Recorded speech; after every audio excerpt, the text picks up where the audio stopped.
Everybody, I'm Laura Ingraham, and this is the Ingraham Angle from Washington tonight. Does Nancy Pelosi care more about the plight of illegal immigrant children than American children? One angel mom says yes, and she's here to tell us why. Plus, one liberal economist is proposing some radical climate changes that could affect every aspect of your life. Ahead, we debate the left's push for more control over the way you live. And coming up, how publishers and bookstores are teaming up to propagandize to our children. We have a damning piece to highlight for you tonight. But first, lame duck negligence. That's the focus of tonight's angle. Last week, the president threw down with Democrat leaders over his signature promise to build a wall. If we don't get what we want, one way or the other, whether it's through you, through a military, through anything you want to call, I will shut down the government. Okay, absolutely. And I am proud, and I'll tell you what, I am proud to shut down the government for border security, Chuck. Well, naturally, open borders Democrats, desperate to replace you with new voters, are digging in against the president. President Trump should understand there are not the votes for the wall in the House or the Senate. He is not going to get the wall in any form. Oh, no shock there. He's not thrilled about it. But what about the House GOP? Surely in their waning days of power, they have their priorities straight, so they'll finally support the president's agenda and the rule of law, right? We like Elf. I think Elf is probably my favorite is It's a Wonderful Life. It's one of my favorite movies of all time. I love It's a Wonderful Life. I watch it every Christmas. It's a thing I do. It's a thing I make my kids do. It's black and white. They're very confused about that. They're not the only ones confused. The cold, hard facts are this. Many Republicans have no desire at all to build the wall. They don't want to fund it, and they don't want it, or anything else that actually matters to the voters who elected them. Now, while they're still being paid to do the people's work, I think they've clearly moved on to merrymaking, frivolity, talking about old family movies and family favorites. Well, the administration, however, is doing its best to light a fire under Congress. We're going to do whatever is necessary to build the border wall to stop this ongoing crisis of illegal immigration. And that means this is a very, if it comes to it, absolutely. But so what if they only have a few legislative days left in the majority? As today's New York Times reports, the Republicans are not feeling the urgency at all. Quote, vanquished and retiring members are sick and tired of Washington and don't want to show up anymore to vote. Many lawmakers, relegated to cubicles as incoming members take their offices, have been skipping votes in the weeks since the House Republicans were swept from power in the midterm elections. And Republican leaders are unsure whether they will ever return. Oh, really? Then we as taxpayers should be unsure whether they're ever going to receive their last paychecks, or maybe a chunk of their fat pensions for that matter. This is a complete dereliction of duty when we have an ongoing emergency on our southern border. Now, they're worrying about working out of a cubicle? But let's not kid ourselves, my friends. The leadership of both parties, again, never wanted to fund the wall. Speaker Paul Ryan is a nice person, but he was always against it. Remember what he said back in October? We intend on having a full-fledged discussion about how to complete this mission of securing our border, and we will have a big fight about that, and we're going to be looking at doing we'll figure out how to do it in December. Oh my gosh, a full-fledged discussion? A fight? Well, we've had neither, and as I predicted in October, it's all talk, push it to right before Christmas, they'll do nothing. Now, does Ryan really think we're all that stupid? And anyway, what's there to discuss? Secure the border. That's what we want. We have people pouring across our border, children dying from the trek because adults, they know that if they have a child with them, they're going to be processed and then they'll be released into the country. That's just the way it works. Well, the truth is, Republican leadership, for the most part, with few exceptions, again, never wanted a wall. They just want the appearance of border fortification. You need cameras, you need electronic devices, you need these you need the aerial devices to be able to police it. In the mountainous areas, you can't build a wall over a mountain, so you need cameras and you need drones up there. Deep thoughts. You can't build a wall over a mountain.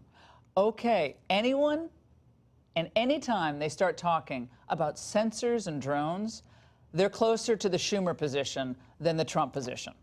This is why I repeatedly urge the Republicans to elect a new speaker back when Ryan announced his retirement.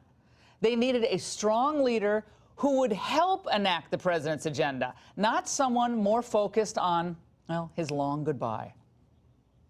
I remember just being awestruck the first time I walked down that center aisle.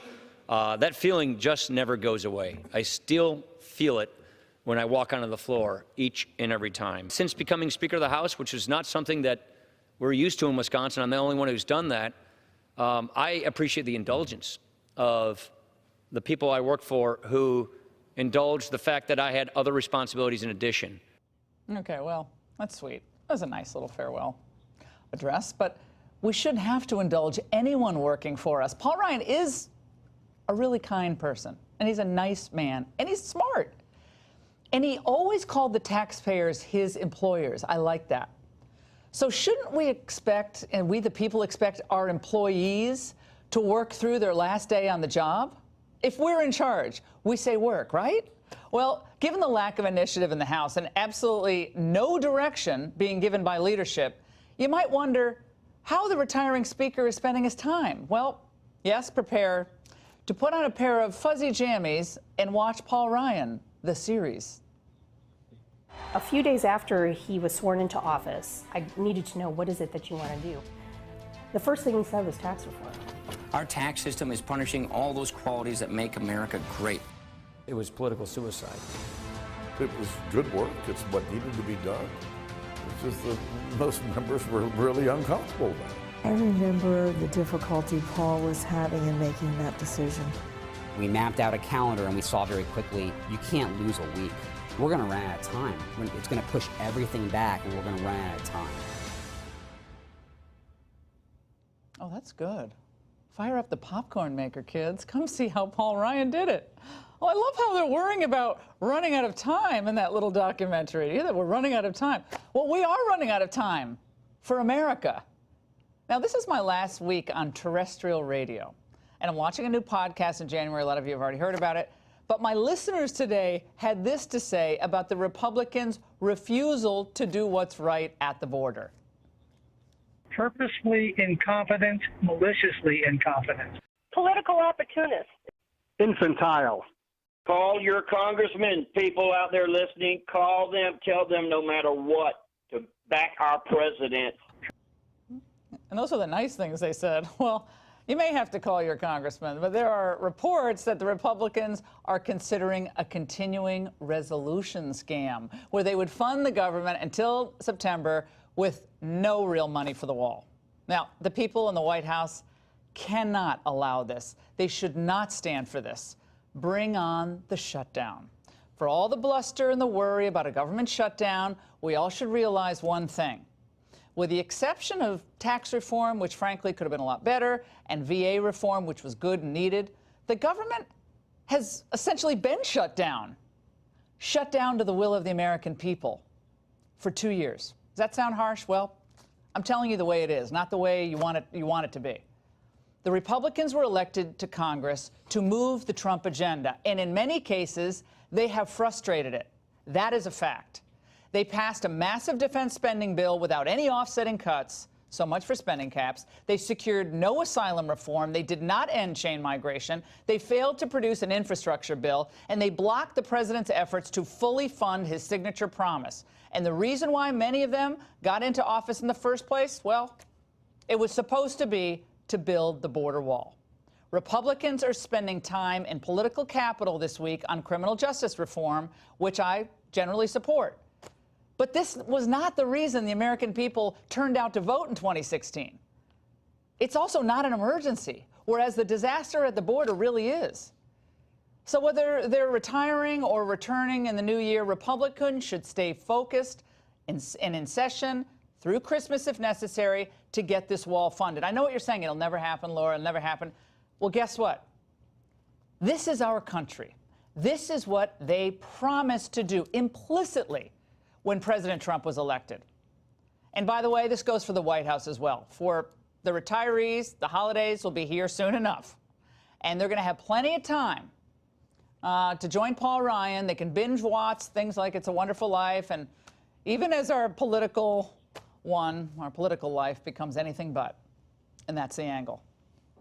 All right, joining me now with reaction is Matt Schlapp, chair of the American Conservative Union, and Luis Miranda, former DNC communications director. Matt, should the president veto any bill that does not give him adequate funding for this wall? Absolutely. There's nothing wrong with the Republican Party finally making it clear to the Democrats that there's not a white flag every time we have a spending fight. And that's essentially what we have learned over the years, is that we lose these budget fights.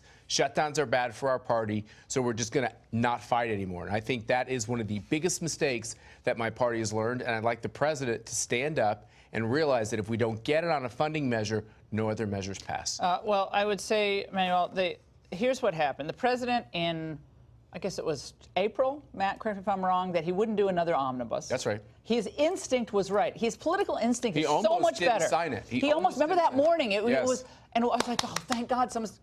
His instincts are so good politically. But the Republican leadership, I'm sorry, and I like Paul Ryan. It pains me to say this. I've always liked him very much as a person. I think he's a good person. Yeah. But he's not where the president is on this issue. I know you're not either, but as a matter for the country, we have thousands and thousands of people pouring across our border month after month after month. This is inhumane. It is environmentally a disaster for both Mexico and the United States. And it is a national security issue. That's all, and an economic issue. And we're sitting around saying, oh, well, we're going to do another continuing resolution. That is an abdication of leadership for the Republicans and the Democrats. And I'm telling you, people are not going to put up with this. Ultimately, they're not. Well, one of the problems is the president lost when he said that Mexico was going to pay for this wall. And so he has no leverage when he's now trying to make taxpayers foot the bill for a wall that he said all along Mexico would pay. You know how much the taxpayers pay every year for illegal immigrant health care? $18 billion. Put that in your pipe and smoke it. $18 billion just for the medical care for illegal immigrants. Who do you think who's paying that? Well, you know who's paying for that? You know what Mexico? else? No, we're paying you know for what it. else You and I and you and I. Immigrants are Everyone also in this room is doing paying a lot for for our economy in the fields. You saw what happened in Georgia. Are we going to that old trope in the fields? But it's true. Yeah. Well, our crops rot on the vine. Okay, so 5% of the workforce. You said something important. 5% of the workforce. Everyone listening, I love you and I'm glad you're on the show, but 5% of the illegal immigrant workforce is in the fields. We could do a guest worker program and make that could be an easy fix. We could all sit around this table and fix that one. Let's do it. But don't make that argument about the strawberries in the fields. We got people in this country who need wages that go up, not down or flatlining, both legal immigrants who paid the price and American citizens. We had a bill in 2013 to do that kind of thing, to make E-Verify across the board, and Republicans blocked it. That's not true. No, As you know, true. the Democrats are very opposed to E-Verify. And I think actually if you look at... E-Verify was part of the gang of if you look at, that was just a Senate bill. If you look at just part of what's going on with this whole question of immigration, it doesn't matter what your politics are. You can't look at our southern border and not feel like this is travesty of American principles and the rule of law to not solve the problem. Let me put up a graphic. I want you both to react to this because, again, I don't think this is a Republican. I just hit the Republicans for the first 8 minutes of the show. Probably get lousy ratings, but guess what? That's the truth. People need to hear the truth of what's happening on like 300 yards from where we're broadcasting. Legal border crossings in November. We'll check it out. Look, put the full screen up, please. According to the CPB, 51,856 people were apprehended illegally crossing the border with Mexico in November. Those numbers were statistically identical to October 51,000. Among the last 6 years, only fiscal year 2017, though, has produced higher illegal immigration numbers in October and November. They're astronomically high. The number of children being brought across the border is also at an all-time high. Laura, and an all-time high. Where I agree with you is that there's definitely things we can be doing in any number of fronts to improve the legal immigration system, to improve how we handle security at the border, to improve an asylum process. Do you believe in a border? That gives people options along the way. Do you believe in a border? Absolutely. What do you want the border to look And during like? the Obama administration, we did plenty to make sure that we had a safe and orderly and secure border. We had a crisis which knocked Eric Cantor out of town, and okay? Then we were making sure that we were stopping crossing the border at record numbers north in 2014. And money and weapons south. We were We had Fast and Furious. We had Fast and Furious where the weapons were going south. Look, Brian Terry ended up dead. What are you talking about? You say this isn't a partisan issue, but Laura, we have to also be honest that it seems to be in the interests of the Democrats who are running these, they're going to be running the congressional majority in the House and in the Senate, that they believe that unfettered, an open border, a non-border, in the south of our country is a good thing for them politically. Let's face it. No Democrat in Congress has stated that. Don't let the Republicans off the hook, though. I agree, but they had Congress for the last 2 years. They should have done this the first 30 days in Congress. They shouldn't have futzed around with all this other stuff. But their leadership the border. want to build the wall. They use it as an issue to rile up the base, and that's the problem. That it becomes an issue. I'm hitting the Republican Party here. I'm not rounding up the base. Base is already spoken. I'm talking about what the parties, both of them in Congress, frankly. This is a good opportunity to rile up their base on the respective issues when we should be working at real solutions. Because here's the truth. Right now, there's a crisis where 4,000 people are streaming across the border from Venezuela to Colombia, and they're handling it just fine. And you know how they're doing it? Wait a second. They're using it with U.S. money. Are you kidding me? Laura, they're using U.S. money. So the United States government is actually helping them with that. So you tell me that I happen to have a lot of friends in Colombia who I talk to regularly. We can't it's handle a nightmare. the Central Americans that are coming across and help set up systems along the way to make sure that this is not a crisis. You can talk over me, but the facts that Colombia is getting crushed under the weight of the exodus from Venezuela. The United States is giving Colombia money to deal with that, and they're handling it. Oh my God! And you're telling me that we can't That's hilarious. With the Northern Why don't we bring all So why don't we use that money? Why can't? Jeez, why is America first, baby? We cannot do this as a hold on a second. Why Let me get in here. Let me get in here. Hold on. So you're in favor. You're in favor of enforcing other countries' borders, but not America. Bingo. That is not what I said, Laura. The point that I'm making is that we can be working with the Northern Triangle in a responsible way to make sure that we are treating the process in a way where we deny the smugglers, we deny the human traffickers, more people, more clients. Let me get in here. But we also process the asylum requests properly. All right, real quick. Just very quickly, Donald Trump is going to have to find some way to fund this wall. He better get it done. He's going to lose in 2020. He doesn't get this done. He is working with his lawyers to make sure he funds this wall with or without Congress. He better. Donald Trump's got to stand. Mexico, and that's where he lost his battle. That's not why he lost it. Mexico is going to do a lot better with a new NAFTA, and that will, but we could tax remittance. Are you in favor of taxing remittances to Mexico? 25% illegal, sending money back home. All right. Okay, you're not in favor of that. All right, Matt Luis, I appreciate it. Today, former FBI Director Jim Comey emerged from his latest closed-door hearing on Capitol Hill to diss a Fox News reporter, attack this network, and all of you at the same time. Watch.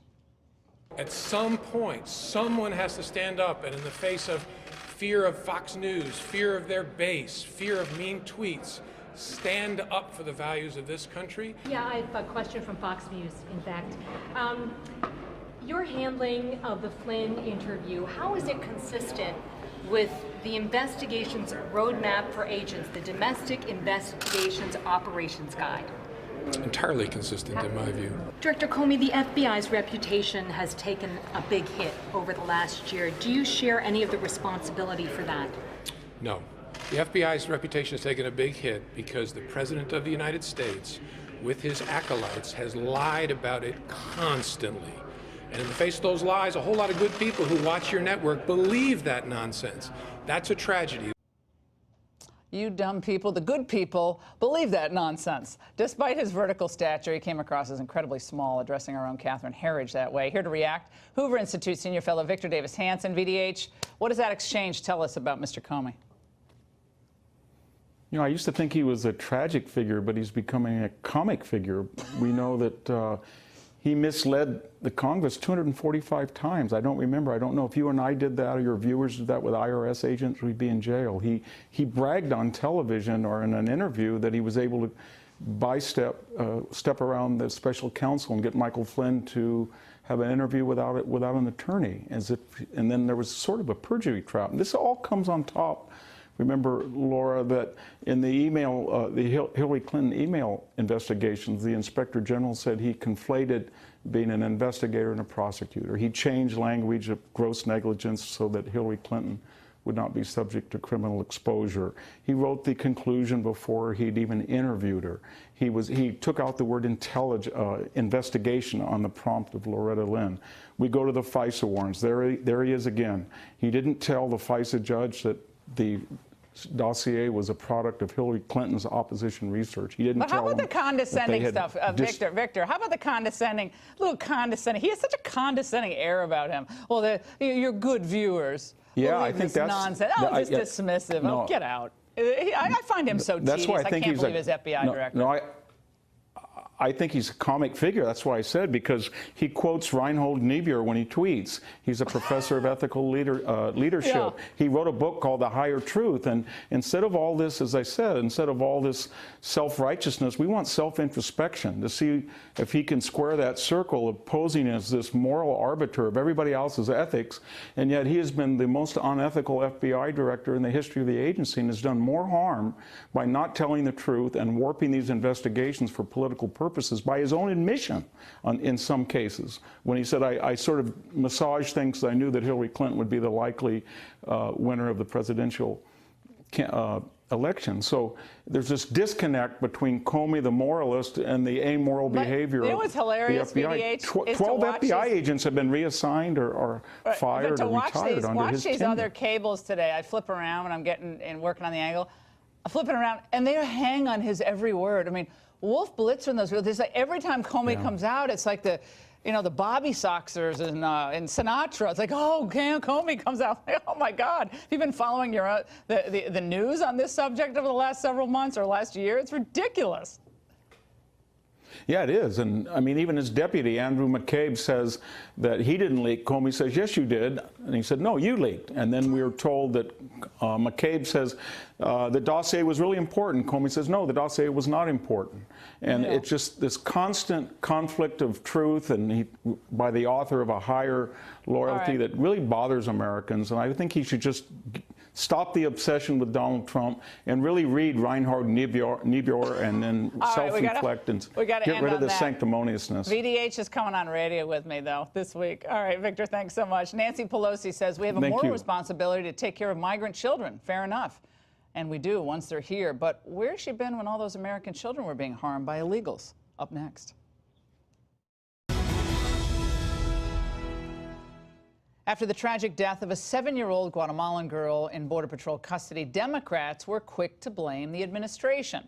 Incoming Speaker Nancy Pelosi intimating that our border agents don't care about kids, releasing a statement in part saying we have a moral responsibility to ensure all children are treated with decency and compassion.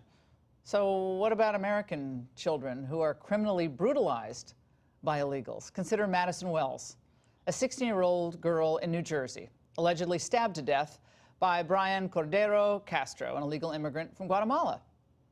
Or what about Brittany Baez, a 17-year-old girl killed in Texas? Cops say Edie Lopez Hernandez, a twice-deported illegal alien who crashed into her family's car while driving under the influence of drugs. Well, he was doing 70 miles an hour with his own 2-year-old in the back seat. Let's not forget these beautiful, beautiful babies. 4-year-old Ellie and her 22-month-old sister, Grayson Hacking. They were both killed, along with their father, in a head-on collision when an illegal immigrant hit them in March of 2016. The alien didn't have a driver's license and was sentenced to a meager 2 years behind bars. The widowed mother, Courtney Hacking, was left to raise her remaining 3 children alone. My next guest says she's reached out to Pelosi's office on multiple occasions requesting whether she would meet with any of the Angel families, but she's never heard back. Marianne Mendoza joins us now. Her son Brandon was killed back in 2014 after his police car was hit by an intoxicated driver who was in the U.S. illegally. Marianne, we've talked before, but thank you so much for being here. What do you think Nancy Pelosi's office is doing here? Do you think they're just completely ignoring your requests, or for political reasons think it's too hot? Are you sure your messages are getting to the right people? Yes, and I think that her mindset is that if she doesn't acknowledge that we exist and this problem doesn't exist and our children didn't exist and they were killed by illegal aliens, that she doesn't have to acknowledge that this is a problem in our country. She talks about having a moral obligation to take care of children, yet there's a rape epidemic going on in North Carolina at the hands of illegal aliens that Nancy Pelosi has never spoken of. And she has never, ever talked about the innocent Americans that are killed by illegal aliens crossing our border. And the other thing that kind of upset me listening to her at the White House with President Trump talking about the cost of the wall What Nancy Pelosi fails to tell people is what will happen if the wall isn't built.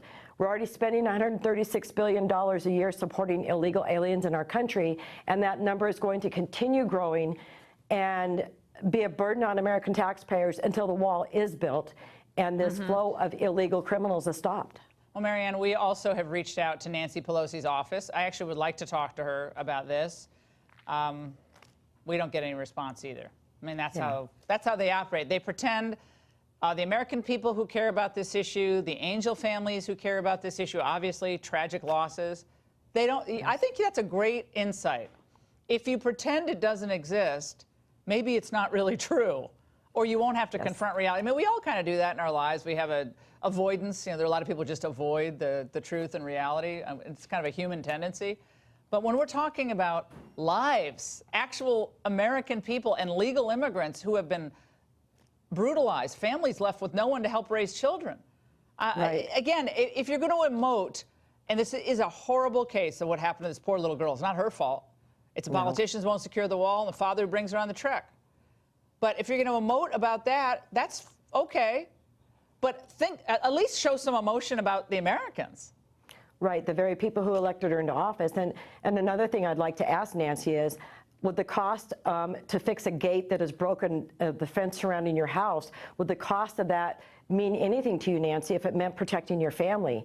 And she is ignoring the fact that Americans, and she said in the White House, we have taken an oath to protect Americans, yet what is Nancy Pelosi doing to protect Americans in this illegal alien mess that we have going on at our borders? There's no way that these politicians don't know when they are deported. Thousands of them come back. We already know there's a bunch of them in the caravans that have said they're coming back for the 15th or 16th time after already being committed, committing crimes here in the United States. So they're not ignorant to this. No, they know. They're playing the system. They're bringing kids because they know that they'll be able to release it. Everyone's is running the tables here because they know that the rule of law is being watered down, thwarted, or means nothing at the border. I mean, our Border Patrol agents do what they can. By the way, I want to remind everyone watching while Marianne is here that after the Kate Steinle verdict, Nancy Pelosi continued to maintain that sanctuary policies in California and San Francisco in particular made San Franciscans safer. So they managed to make that argument when we have Kate Steinle brutally murdered in her hometown, right on Fisherman's Wharf. Until she's affected by this, will she ever talk about it publicly? And that's the sad thing. No, again, avoidance. But Marianne, your voice is so important. We really appreciate it. Thank you so much. And we remember Brandon every day, and every victim of crime, including illegal immigrant crime, is not forgotten on this show. Thank you so much. Thank you, Laura. And after originally stating that the agents treated her well upon her arrival, the family now of Jacqueline Cowell now dispute the official story of her death. And while the original statement came from her father, the latest comes from attorneys. Here now is Art Del Cueto, VP of the Border Patrol Council and immigration attorney Michael Wilds, the author of the new book, Safe Haven in America, Battles to Open the Golden Door. Art, now that lawyers have gotten involved on the part of the family, is there any hope that this doesn't become exploitative of this horrific tragedy? You know, even during the time that the father said that the agents treated the little girl well, there were still a lot of members of the media that were already vilifying the agents. It's something that's just, it's ridiculous. If a United States citizen commits a crime with their child, if they're carrying their child at the time that they commit that crime, you get separated from that child. If that child later dies or is found that he may have had dehydration, then the U.S. citizen can be charged with child neglect or child abuse. That's the reality. But no one's pointing the finger at this father. They're all pointing the finger at the Border Patrol agents, and that's just disgusting. Michael, you take issue with this. You believe that we should be a safe haven to anyone who crosses our border, whether legally or not legally. If they come and they say, I want to stay, you basically believe they should stay, correct? Thank you, Laura, for having me. And I, too, believe, like the union representative to the agents, that the agents empathize with the loss of life. It's tragic, whether it's an American citizen felled by somebody unlawfully present or a child who's brought by a father here. These agents, mind you, as I understand it, and I'm a former federal prosecutor, are brought there and they have to sleep there for a week because it's in such a far remote area.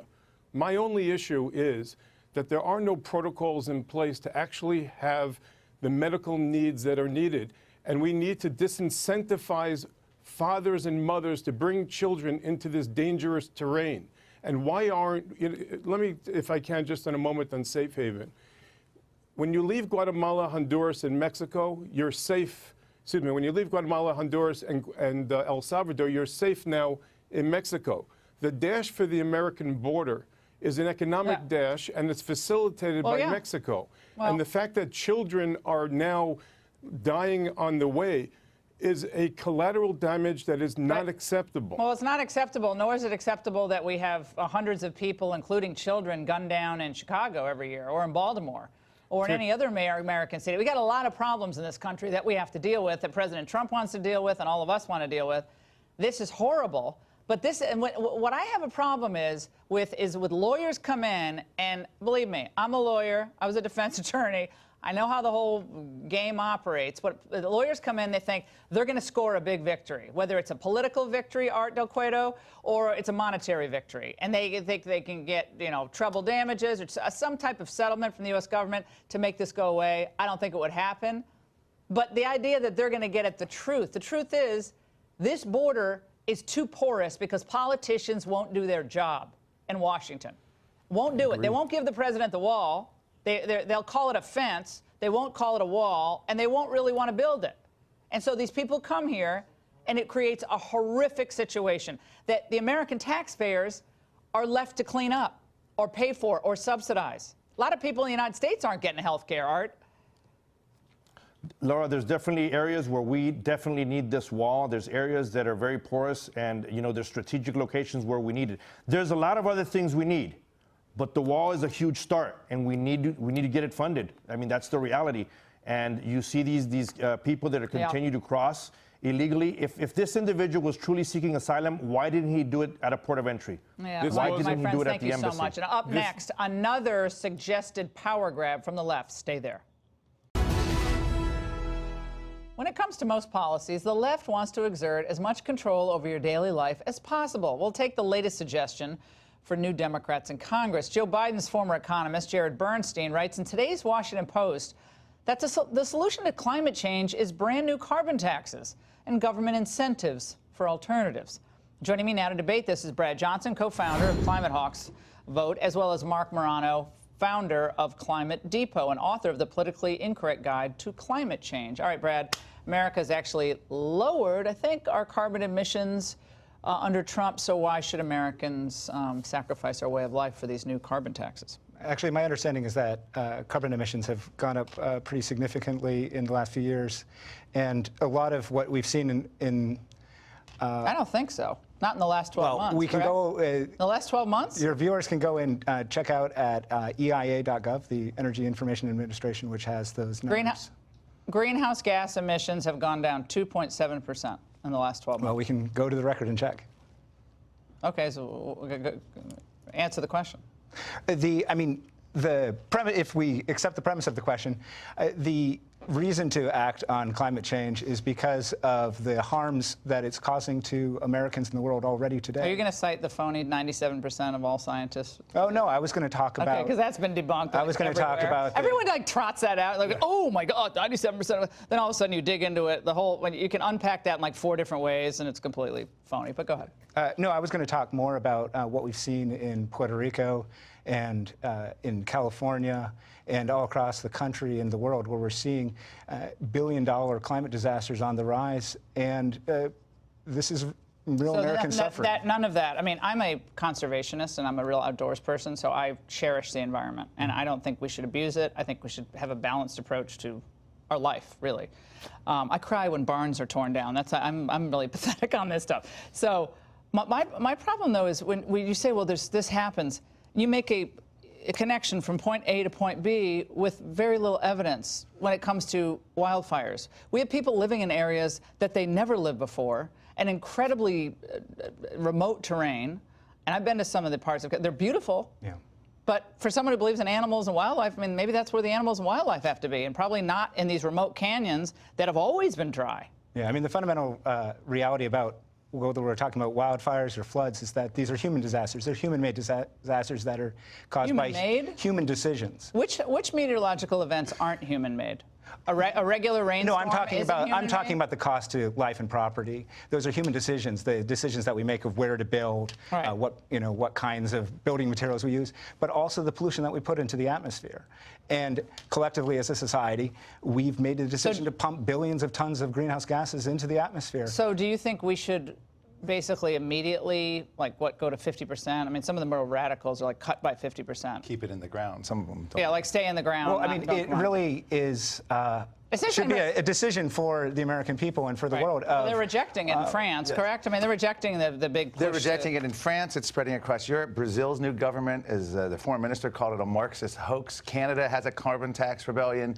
Donald Trump was criticized by French President Emmanuel Macron for promoting nationalism and pulling out of the UN Paris Agreement. And then a week later, Paris is ablaze.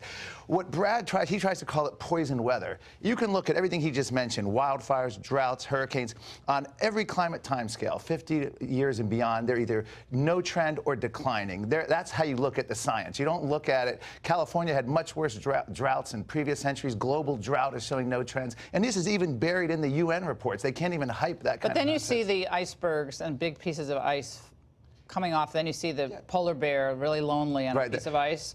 And I start to tear up and I cry, and I'm sure a lot of other people cry because it looks really awful. And we are changing the planet, with no doubt about it, correct? Right, we are changing the planet. But here's the perverse thing: if we actually species are being wiped out because we do dumb things. Yes, but that's one thing we know how to do now is save species. One of the biggest success stories is we know even now how to, when you do logging and other forests, how to, instead of clear-cutting vast swaths, they do what they call sustainable logging, and they cut different sections. But the bottom line here is this: the carbon tax would actually increase emissions, because if you hamstring the developed world, the United States, Canada, Western Europe, all that's going to do is move industry over to China, India, places without that. And there's actually peer-reviewed studies and other studies showing that emissions for decades to come would go up. So even if that's your goal, it's the wrong way to go. What's interesting, though, is that conservatives on this have a very little emotional appeal of their arguments. I mean, they don't sell their points well, and so kids come home from school and they're literally in tears because they're frightened to death that it's all coming down. And there was a really interesting moment at the Poland UN big plenary session on climate change, where a little 15-year-old Swedish young woman made a very impassioned speech. Let's watch. Our civilization is being sacrificed for the opportunity of a very small number of people to continue making enormous amounts of money. Our biosphere is being sacrificed so that rich people in countries like mine can live in luxury. Where the Republicans are conservatives' arguments that are that's pretty, for most people watching that's very. Yeah, and I mean, it's sad. She's led a school strike in Sweden, and they're trying to spread across the world of kids protesting for government action on climate. What she's not realizing is that government action on climate is the worst thing you can do to the developed world, because you're going to limit their ability to develop, and it's actually bad for the environment. It's better to have fossil fuels and carbon-based development in Africa, South America, and Asia. Then you don't have people dumping stuff into the rivers, open sewage. You don't have them burning in huts made of dung, burning dung and breathing in bad air. Infrastructure has saved us in the United States. We can weather. Life has definitely gotten better weather for a lot of people who are poor. But I want to play a montage of some of the more alarmist type comments. Let's watch. It is hard to think of the worst thing this president has done, but so far, this might just be the one. This will be the day that the United States resigned as the leader of the free world. We just watched a dangerous little man give a very, very scary speech. Mark, see, that goes a little bit. I mean, that's after we dropped out of the Paris Accord. I mean, do you subscribe to those alarmist comments? It's all coming. Well, I mean, that last one I think was just a dig at the president, which is not necessary. But I think the point that Greta Thunberg, the young woman there, was making is really what's driving. Quite frankly, what I think Mark likes to talk about, and what this is really about, which is what's more important, the profits of a few very wealthy and powerful industries, billionaires, or our children. And we get to make that choice. Won't carbon taxes hurt the poorest people, though? The rich people can pay the carbon tax. They don't care. But the poor and the middle class will pay a lot. It's really funny you correct? should say that, because the state-level initiatives to pass carbon taxes this year, which were defeated by the fossil fuel industry, outspending the advocates by tens of millions of dollars. Why do we have all those Solyndra-type flops, though? We had $500 million of taxpayer money go to Solyndra, all the Solyndra-type offshoots. Those were all big donors to Obama. And they went down the tubes. This is something that I would defer to you and your viewers for checking the facts, but my understanding is that program, the ARPA-E, invested in lots of industries and lots of companies and has made a profit for the American people. Is that accurate? Well, that's interesting if that's true. It still doesn't mean Solyndra was a good investment. He says exactly. Exactly. That's the whole thing. But I'll look into that. Brad has said politicians who deny climate claims should be put in jail. He just said that last 2017. Do you really think they should be put in jail? I mean, if they're lying deliberately and causing harm to other people. This whole town would be. Actually, there's some wisdom. This whole town, most people would be in jail, like all politicians, for lying about. If it's just climate, if it's across the board, maybe I'll take you up on that. He doesn't want to allow dissent, and he claims that solar and wind are so just ready to burst on and make all this money and take over. If something is that good, solar, wind, renewable energy, why do they have to ban energy? Why do you have to ban coal, go after fracking, oil? Like everything. There's not a fair playing field here. They want to go through and ban it. If Al Gore is right, the day you can go to Walmart and buy a solar panel and put it on your home and get off the grid is the day the climate policy debate ends. But that's not what they're interested in. The UN's calling for centralized transformation.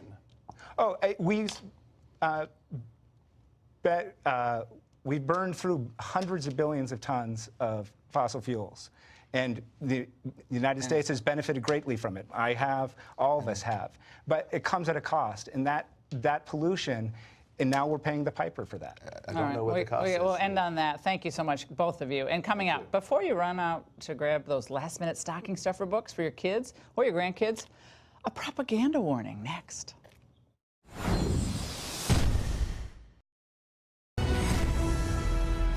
Our lefty publishers looking to turn your kids into little activists this holiday season. Well, the latest collection of books being promoted for children this season are encouraging civil disobedience. Well, joining me now is Megan Gerd.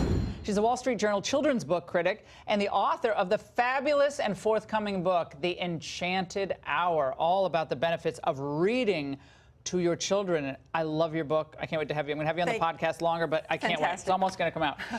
Okay, Megan, these are a lot of propagandistic works here highlighted in the new Wall Street Journal piece today. And we did some sleuthing of our own, and we found that the same titles featured at multiple Barnes & Noble stores. Apparently publishers, pay for these tables. I'm an author, an author, that. But the first book they do recommend in their section for kids is First Generation, 36 Trailblazing Immigrants and Refugees Who Make America Great, which lionizes, among others, Univision anchorman Jorge Ramos and the first fashion model to wear a hijab. Oh, not to take away anything from them, but what's going on here? What's going on, of course, is that we have the Trump bump hitting children's books just as it hit other kinds of publishing.